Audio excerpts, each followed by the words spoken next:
Hey guys, so today we're gonna watch a demo from Donk from a recent FACEIT game that he played. Basically, it is 162 ADR, which is a lot. We're gonna see how it did that, so you can replicate it in your own games, or at least try to replicate it. The way we're gonna watch it, it's gonna be in two steps. First step, I'm gonna quickly take a look through 2D replayer. We're gonna see from there if there is some pattern, some plays that he likes to do throughout the game. And then we're gonna see directly from inside the game, we will see more in depth mechanically. Hey guys, I have launched my school community, so if you're looking to improve in the game, link is down below. Just left long and went to support his teammate, which went lower. Now it's only 1B, 2A.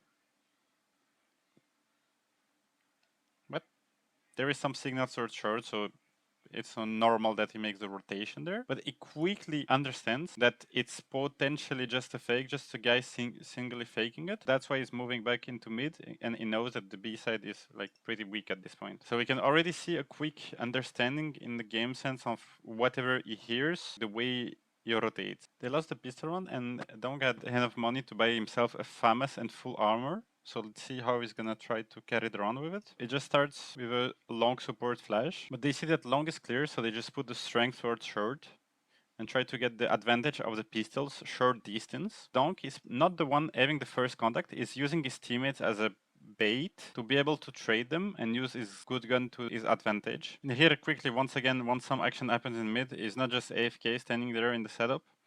In my opinion, it was two choices. Either they can commit to a push as two guys short and try to get some trades. Either, yeah, you can just drop down city, make the rotation from there, and take the duels from city, because once again, with a FAMAS, you might surprise them and get a free kill. Yeah, it's just crossing the smoke, taking the duel, and now, yeah, a free kill for him, I guess. And now the short guy died again, the B guy dies, he just trades the B guy. His teammate is probably saying they're going out A. Don't make sure that he makes the opponent scared of city and short. And just tries to be unpredictable by doubling up long, which is really good in my opinion.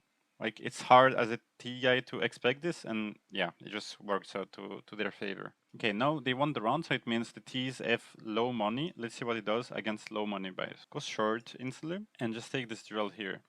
Yeah, I've seen him do that so many times, to be honest, especially against low buys. He's not scared to take those duels while still being proactive, like while still being in movement all the time. So this way he's controlling a huge part of the map just by himself. People cannot go mid at all just because he has lower info and top mid info. But that doesn't stop there, because he's duo queuing with Mayonnaise, and they're kinda holding the whole mid control as two players right now, and his teammate is holding lower. He's not scared to take the duels at all after the first kill. So we're gonna see deeper in game, mechanic wise, how he takes those fights, how he makes it so easy for himself. So once again, enemies are kinda in eco, and Donk is going for this short aggressive play. This time he goes instantly rather than being here. Also his teammate is mid instantly holding suicide for him, which helps him. And here once again, once he kills the first one, he's not scared to go further and go for more duels. Now he uses his nade to not get shot from scout or O, and once again goes to this top mid aggressive position. So we're gonna see exactly how he holds that whenever he's there. And once again, once you're on this catwalk and some people come from lower, you have the shadow advantage. And basically those duels are really easy for you, because also you don't have only the shadow advantage, but also the perspective advantage. Whenever you come from lower, you're from a shorter distance to the wall rather than being short. So it means in theory, you're gonna see lower people before they even see you. So it's really hard from lower to clear these catwalk angles. He says that top mid is clear, gets one, now he resets, because they don't have long control at all. So he's being a bit more cautious about long. He saw that no one reacted instantly, so he came back to fight a bit mid. Still aware that long is open, so he's coming back here from time to time. Goes short instantly once again. And once again, this catwalk position, when you come from lower, it's so hard to clear and win the duel, and especially to expect. So once again, he gets another free kill, I would say, because of that, but then gets traded. As you can see, after getting the kill, he wanted again to take more fights. He was not in the optic to fall back and play it safe. He is like really willing to take those fights, especially against pistols. So we're back in a buy round now. Goes instantly through mid doors. Okay, the T's are retaking long.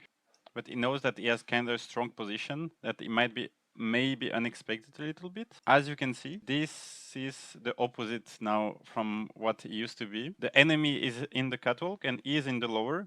So in theory, the guy on catwalk has the advantage on this lower guy. So I think, in my opinion, that's the main reason why he lost this duel, because of this perspective advantage and the shadow. Oh, now he just picks up the O. Gets a free entry because the T's are kinda carelessly coming top mid, even though they threw 2 smokes mid to make it safer, but they're not using the short molly that counters this peak. So people used to like go here into side and throw the short molly, especially against those AVP peaks. And from this point you can understand that it's probably coming towards B. And once again, he's not scared to take the aggressive way rather than just being stuck behind the smoke and waiting for it to fade. He's just crossing it to try to make it in time to help his teammate. Okay, in this round, I want you to pay attention of the awareness of Donk, because I think a lot of people would be unaware in this situation. So right now, right here, he spots one guy short, falls back. I mean, doesn't kill him on the first search, so instantly falls back, which is like normal reaction. But from this point now, a lot of time going on, I want you to notice that whenever these B guys will show themselves, I think that a lot of people will be unaware of this short opportunity that ex-G can take and will just die for free. And as we can see, the moment this B action happens, Donk doesn't flinch. He doesn't move at all and just keeps holding this short smoke. So really good awareness of him again. And this comes also from what happened like in this round. 1 minute 05, one guy was picking him short. So I guess that stuck in his mind that one guy could stick around short. And that's maybe one of the reasons why he just held it on for so long. So here he has a long spawn, so he just picks with the up long. His teammates dies in lower, his teammates dies in mid as well. So he's like, once again, like kinda replacing them by going there and searching slowly, I would say. Here he's just reacting based off the information of his teammate short. And this is something really useful that people, I think low elo players, they're not used to use their smokes in such a way. Whenever you're coming from city spawn, and if you don't use a smoke, for example, you're gonna be exposing yourself from so many different angles. By using a smoke like that, you're allowing yourself to be the annoying guy to the opponent. So it means whenever a guy in short is like holding city, the angles start to become a bit weird because you're gonna edge the smoke.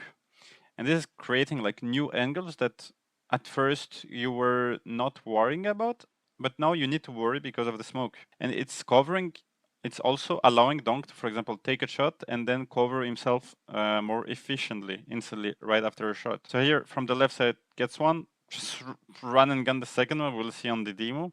Oh my god, and gets another one dig here.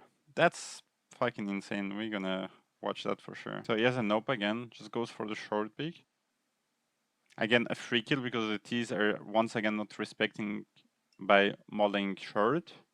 They're just going to peek it dry. And here the difference I would say is that he has a nope rather than a rifle. So he's allowing himself to just stick around here as long as it doesn't get contested for real. So he gets another free kill. So he hears one guy going short.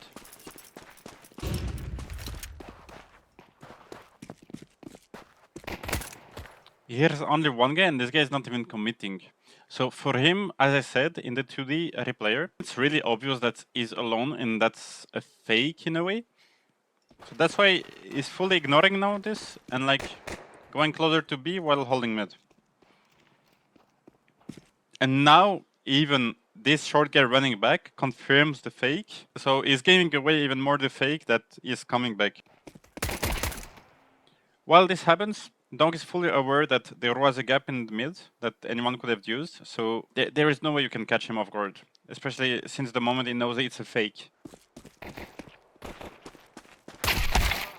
Okay, so here he uses his teammate as a bait to make sure he has the trade. No one else is committing from T's. His teammate dies in mid, instantly goes mid to replace him. Notice how he's not scared to make noise on his rotation and to be straight to the face of the opponent as well. And here his teammate dies, and instead of just holding from mid-ramp, because whenever the T kills this guy on B, the first thing you're gonna expect when you go out B is this double low ramp position. So this is where the T is gonna pre-aim. But Donk is already one step ahead by going window and just catching him from the side.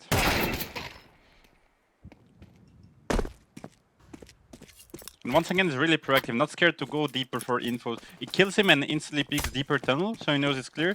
And meanwhile, his teammate probably got both infos now from the noise. He made sure to just throw a CT smoke to put some pressure. Well, it helped his teammate to get a kill and then sneak his way all the way here. So now, from the T perspective, how it looks. One guy CT just snuck up, and one guy threw a smoke. So, in theory, is like expecting this guy in the smoke, and one more CT. If he's not like thinking way deeper. But Donk is once again already one step ahead with his rotation, and he's ready to trade his teammate. So this is something we saw him do a lot, especially against pistols. He just goes up short. And notice the movements, how he's constantly in movement.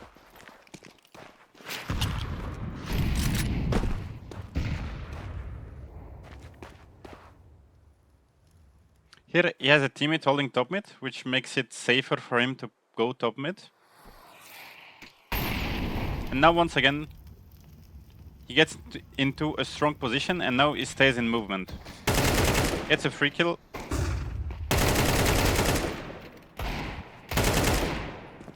And once again, fully in movement.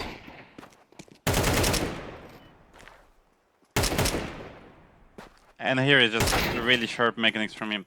I want you to also notice one thing that you might have not paid attention is what happens once he gets his first kill.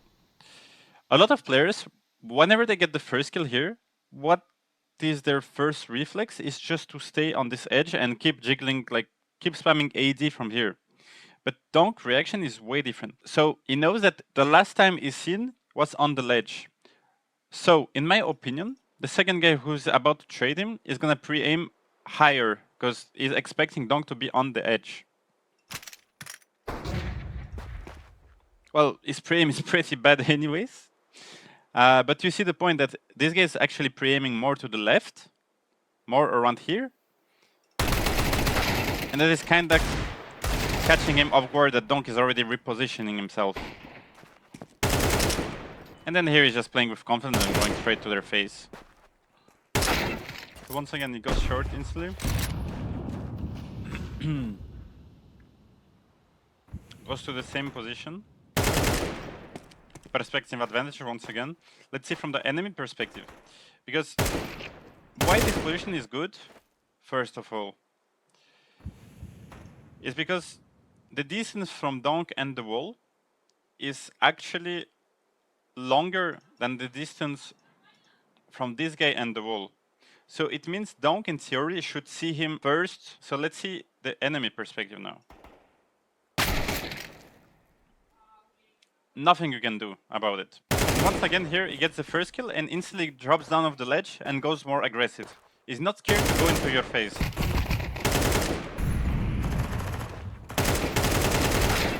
Okay, really important nade to know. If you wanna cross mid doors without getting tagged by a AWP or a scout. And also not getting any damage from your own nade. So learn that one for your games and you're gonna make your life way easier, especially if you be anchor. Once again goes to this strong position.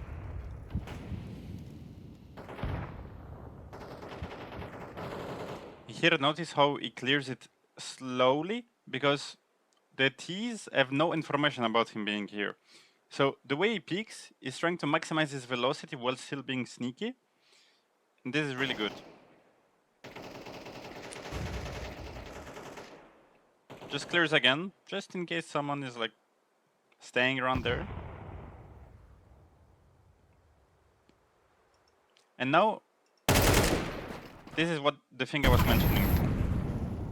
when you're on this catwalk thing, you have a high advantage scenario if someone just sneaks up lower, I mean. Because look at the shadow from this guy. Boom, you can see the shadow already. And from his perspective, it's, you see, it doesn't see anything of Donk. Now he sees Donk, but Donk is already like ready for him and like well pre-aimed. Which just leaves him no chance because now he has to react. Not scared to go for the fights. Once again, I want you to notice how hard it is to be in lower tunnel against a guy who is like scaling up on the right side of catwalk. Especially when this guy's, when Donk is proactive on this catwalk, it means he's not just staying on one spot on this catwalk. He can pick you anytime. It's just so much to his advantage.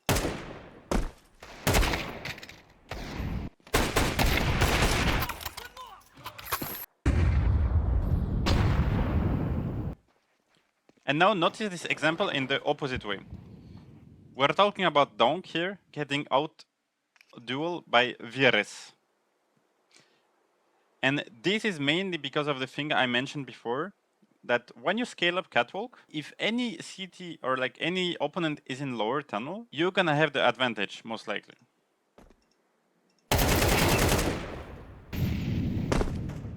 Unless you have some perfect peak timing on lower, it's so hard to make it. Let's see from Donk's perspective. So here is him even. But just because the perspective allows him to see him kinda earlier than Donk,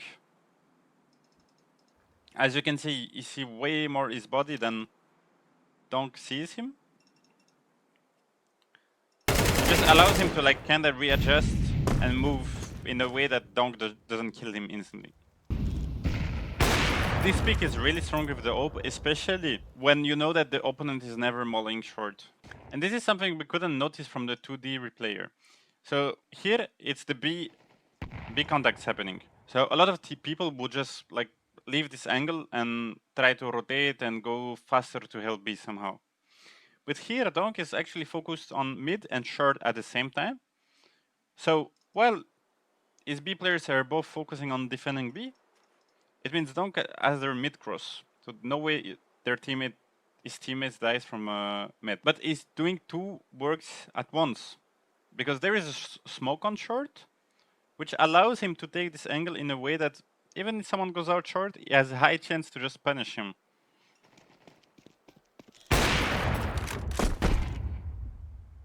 So both his teammates died, lower and mid. So he's just checking if someone is like crossing over mid because of those kills.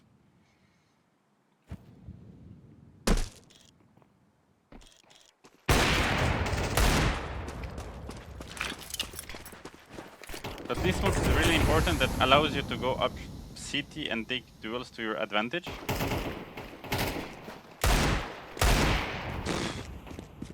I mean, this is just Donk things, you know. Like, he's aware of the possibility, but still, Vires kinda catch him off guard, I would say. But didn't capitalize on the shot. What is like really impressing me is the reaction time of Donk of killing Vires. Because most of players, when they miss the shot, they should be able to get away with it and hide. But here, it goes just so fast in Donk's perspective.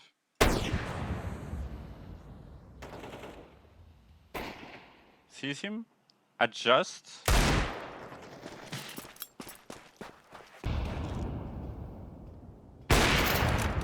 Once again, this short peek.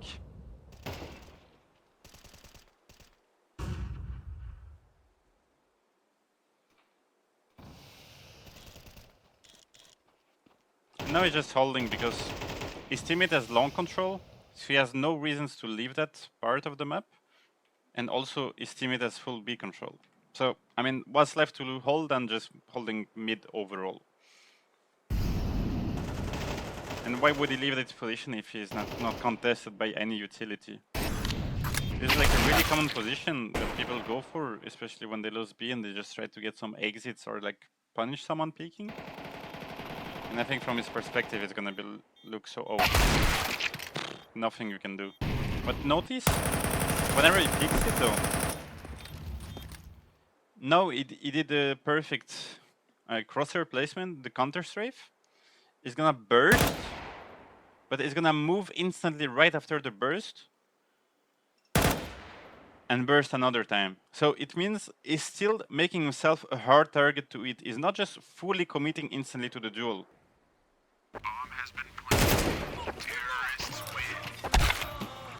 Donk is just the GOAT, guys.